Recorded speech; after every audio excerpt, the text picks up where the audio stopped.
Do you ever catch yourself on a Saturday morning wanting to play games, but you also would rather just stare at the wall?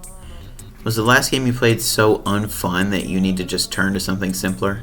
Does the thought of playing that game again make you actually want to go outside for once?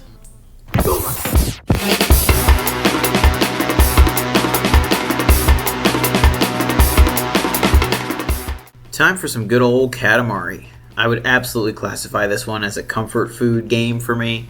When I just want to cruise around, look at some wacky artwork, listen to some avant-garde Japanese music, and watch the world turn into a giant ball, this game is perfect for me. I am going to delve into a little bit of the development history for this game because I feel like it's necessary for Katamari. When playing this game, you have to think at some point, where on earth did this even come from?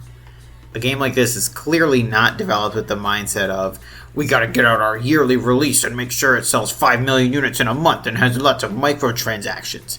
I think that's pretty obvious based on the artwork, gameplay, and soundtrack alone, that this game was not developed like a traditional AAA game, even for the time. Therefore, I want to give at least some highlights from the Wikipedia article, at least, regarding the development. The game is a passion project from Kaita Takahashi, who was originally a sculpture student who took to expressing his art through video games after no longer wanting to pursue sculpting. The idea for Katamari Damacy came from a few other cancelled projects that he was involved with at Namco. Takahashi's idea was supported by his co-workers, but the practical matter of funding and a development team were difficult for him to acquire. Ultimately, the game got developed on a shoestring budget and with a team of students. Despite a small budget and an inexperienced team, they put together an absolute hit. What I appreciate the most out of this game, of course, is its simplicity. Supposedly, higher-ups at Namco urged Takahashi to make the game more complex, and he politely ignored this request. Sometimes it is okay to have an easy learning curve and keep the game that way throughout. I have called this game comfort food, and a huge part of that is that the game does not really change at all too much throughout each stage. Perhaps the most appealing part of the game is the controls. I always describe them as shopping cart controls. I forget if I came up with that or if I heard it somewhere else. But you have to push with both sticks to make it go forward, and then you move one stick forward and the other one down to turn, which feels kind of like pushing around a shopping cart.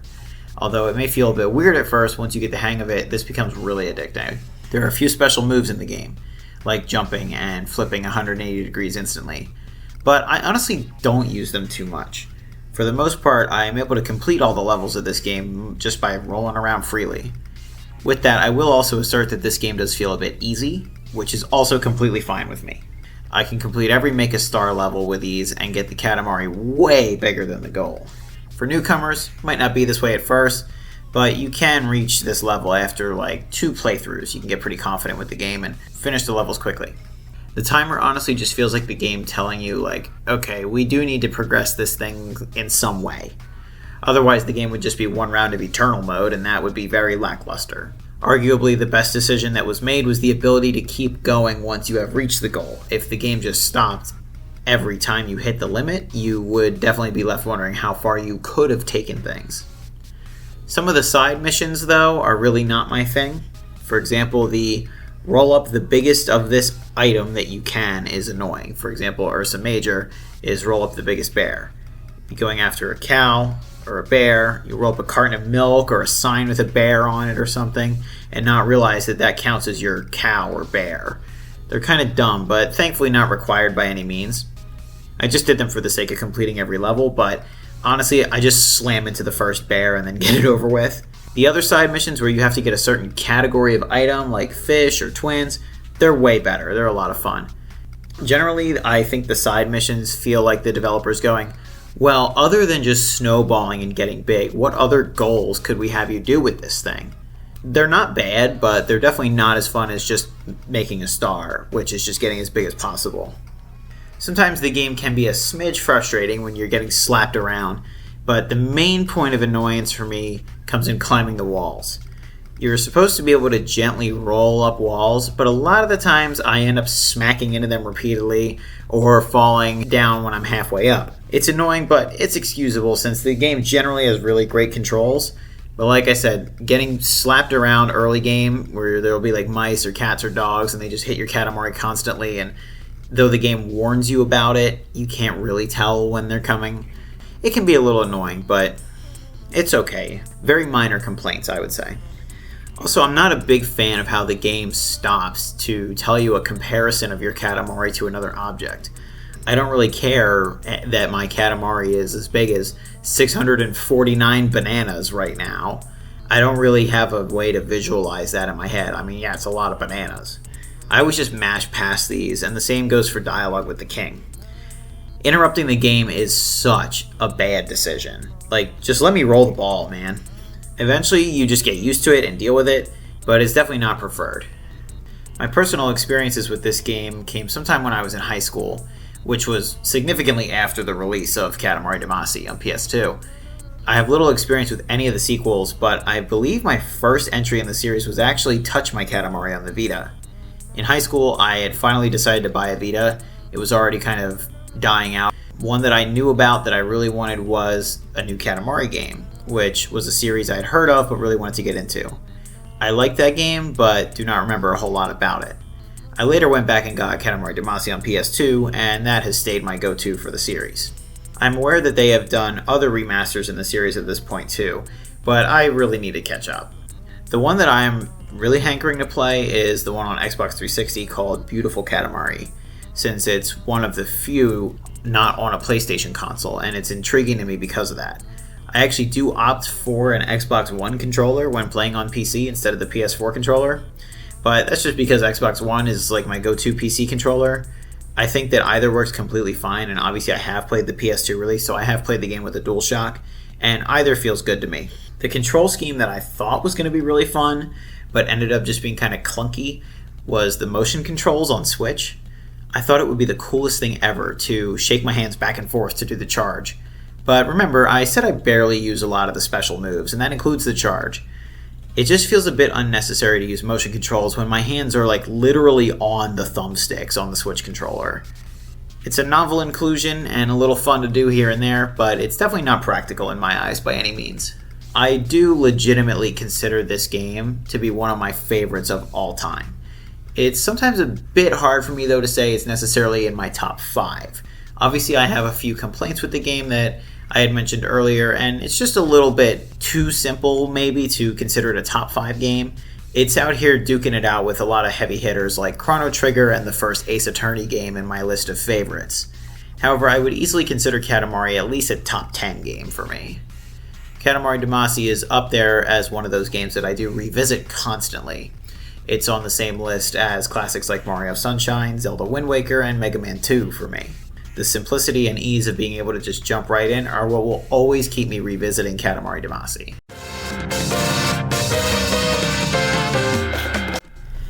Oh man, what can I even say about the music? How about this to start? I had previously mentioned that I like a lot of bass-heavy music, especially in the Mega Man soundtracks. But a lot of Katamari Damacy's music is not so bass-dominated. However, I still absolutely love it.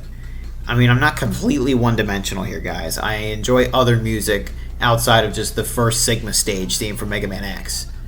I'll give you this, though. The track Wanda Wanda has a slapping bass line, and it's totally one of my favorites.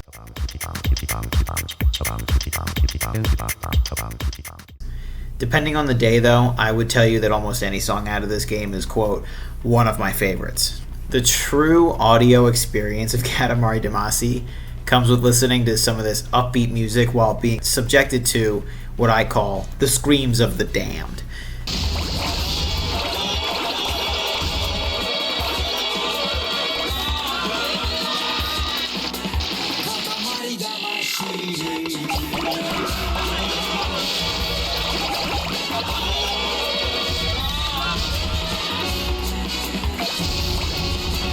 This effect is very prevalent in the final stages when you can actively pick up buildings and cars, thus hearing everybody in sheer terror as you're just trying to put the moon back where it belonged. All of that is accompanied by an upbeat theme that tells you, don't worry, do your best. How can you top that? I have no idea. Put some headphones on and really just tune your brain into all the concurrent sounds late in the game. It's rather hilarious. There are a few songs that are a bit odd, even for me. I'm not a big fan of the one that is dominated by children singing.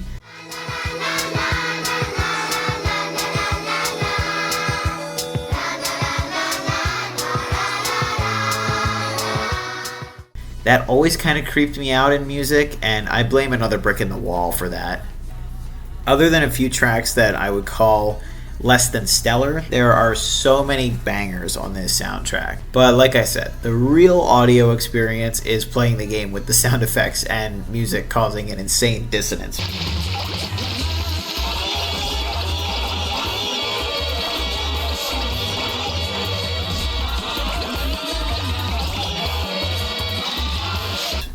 The soundtrack is super encouraging as well. Even if you're struggling in the early game, getting slapped around by cats and dogs, which I said earlier is pretty annoying, that music is what keeps you chugging along. There were some relatively well-known J-pop artists involved in the creation of the soundtrack, but the majority of the credit goes to Yu Miyake. Excellent work, I would say. It is a bit challenging for me to find a lot to say about specific tracks since I have almost nothing to compare it with. But that's what's so majestic about this soundtrack. It's truly incomparable. This soundtrack is unique and deserves so much praise for being so different. I do not think there is a better soundtrack to fit a game like this one. Generally, the music does stay upbeat, which works really well with the bright colors and fast-paced gameplay. There are a lot of moments where I will go into a flow state with this game and not notice the music as much. However, some tracks are strange enough to force you to tune into the music a little more. That may sound like a bad thing since generally being forced out of a flow state is not good, but these moments make you appreciate the art style of the game. I am particularly talking about the loud beeping and angel gifts.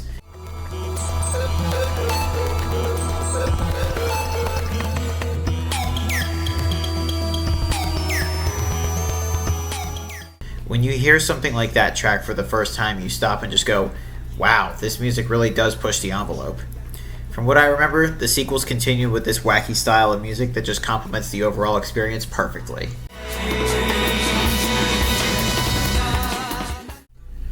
This channel was created with a focus on physical artwork, so how could I not talk about this game? Just look at the cover. For the most part, I'm going to be talking about the physical PS2 artwork exclusively since it is significantly better than the Switch version. However, I do have a little rant about the remastered artwork as well, at least on the physical artwork side, the packaging of the Switch version. In-game though, I am recording off of Reroll for the PC, so that is the in-game art that we will be focusing on. So we're going to look at the PS2 box, but the remastered in-game art. Obviously, this game's artwork is really unique. I mean, it was made by an art student, so you would expect some kind of style. One thing I am a little unsure of, though, is exactly where we are supposed to be in the game. The king speaks to us in numerous languages, and thus makes me feel like we are supposed to be visiting the respective countries or areas mentioned. However, everything has the same art style no matter where you are, and looks like a comedic version of Japan, if I were to guess. I've never been to Japan, but if I were to have a satirized representation of Japan, it would likely be Katamari Damacy's artwork. I'll excuse it though because the game was made on such a tight budget, so I get it. They probably couldn't make different character models for visiting all these different countries like Spain and Poland or the Arabian Peninsula, things of that nature. It's fine. It's a tight budget. I find it interesting that the king speaks Esperanto when making the moon. It's a language that's not really native to any country. Pretty much nobody speaks it as their mother tongue, thus signaling that we are traveling all over the world as opposed to all the other missions where he mentions more specific areas. Regardless of the lack of variety in some of the artwork, I still do appreciate the recognition of so many different languages. There's no replacement for being worldly. Jokes aside, it is legitimately cool to see something like Esperanto making the cut in the King's lexicon. Other than perhaps a little lack of variety as the levels go on, I genuinely crack up at some of the visuals in this game. They just bring me so much joy. But if I went through and commented on every single piece that made me laugh, then this video would be 4 days long. It'd be longer than the game itself. I will let the video speak for itself with the artwork. You've been watching gameplay this whole time. You can clearly see that this is a pretty wacky and wonderful game. And if you're not really seeing it, just play it for yourself. Alright, so let's take a look at the physical artwork here. So I do have two versions. I have the PS2 version, Katamari Damacy, and then the Switch version of Katamari Damacy Reroll. This is the same version that you're seeing on the PC. So, do I technically own 3 different versions of this game? Yes, but it's okay. I got this right when it came out in 2018, and the PC one goes on sale quite often, so it's really not too much of a financial dig to have 3 copies of this game. So, I have a few major points to make here. The first would really be that the cover art for the PS2 version is significantly better than the Switch. The main argument that I'll make there is the scale. This lets you know the potential of this game. So you see a baseball stadium, a big boat, a Ferris wheel. It really lets you know you're going to be able to do some crazy stuff in this game. And this, mind you, this was an unheard of series at this point, so they really had to sell it. And yeah, this is pretty intriguing. This, though it does have the king, and the king's pretty unique of a character, it's not as intriguing because this is just a ball of junk. I mean, there might be, this is a little maybe intriguing, but it's not so, it doesn't pull you in as much as this one. So I really like the PS2 version, not so much this one. And the back as well, we can take a look. It's kind of similar. We can see they put the king in relatively similar places here, but I get it's a Switch box versus a PS2 box, and it's a lot. The PS2 version's a lot bigger, but I mean, come on, look at this. Is really ugly. I don't know why Switch games. I think a lot of Switch games are kind of like this, where they have just a big, big wall right here, half the box art, and then you have it in French as well. But this is a lot more vibrant. So again, they were really trying to sell the series with this one, and I think they did a lot better here. So let's take a look at the inside.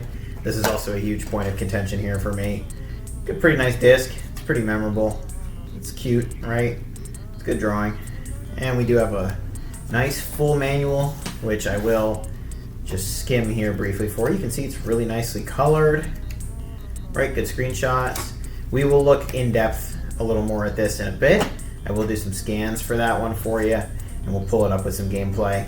Alright, here's the real complaint. Come on, man. My thing is, alright, if you don't want to do it for brand new games, whatever. But for a remaster, take this, scale it down, and put it in the tabs. Put it here. Why don't I get to relive the full experience in a remastered game? Instead, I'm being told, here's your experience. That's it. So, with that, I'd have to go with the PS2 artwork for sure being better than the Switch version. And this is certainly a memorable cover. I mean, I can see why people were drawn to this. It's very, very unique, which I feel like is a word that I've thrown around in this video quite a lot. So with that, we're going to take a look now at the manual in depth on some digital scans with some gameplay. Take a look at some digital scans here of the manual. I will admit it is not the entire thing. This manual is actually, I believe, over like 20 pages. They did quite, you can see actually here 30 pages is the very end on the table of contents there. It's quite the in-depth manual, which is pretty great for a PS2 game, especially compared to the very lousy manual of the last game that we looked at on this channel. This is certainly a step up. You can see here we're in full color, and we have this pretty bright orange here. So, yep, this is the first page, table of contents, but we also get the story. How about this? This is my kind of story, if it all fits on a small little paragraph like this. In a freak accident, the king of all cosmos inadvertently annihilated all the stars. The task of fixing the king's mistake has fallen upon his son, the prince. In order to restore the glorious starry sky, the prince must roll around a heap of objects on Earth, gathering more and more things from the item-rich planet and sending them off into the night sky. Does the prince have what it takes to succeed? So, that's it. Put the stars back. Roll it up. Right here, this is one of the only full spreads that we'll be looking at. This is one of the best pages in the whole manual. Here's our character roll call. Got the king, and we got the prince. That's all you need. The king of all cosmos, very big, wears cool threads. By accident, he annihilated the starlit sky, which is where the story begins. And the prince, the king's son, pint-sized but pure-hearted, sent to Earth to fix his father's mess. About as simple as it gets here, guys. This is just, it's great. So you see, this manual, I'm leaving out a lot of it in this video because this manual does a lot of explaining, because there was a lot of explaining to do with a game like this. So just an example of some of that here is going through what all the different little planets mean here. It's pretty cute. I like these little drawings here of each one. If they're, see, they're not even like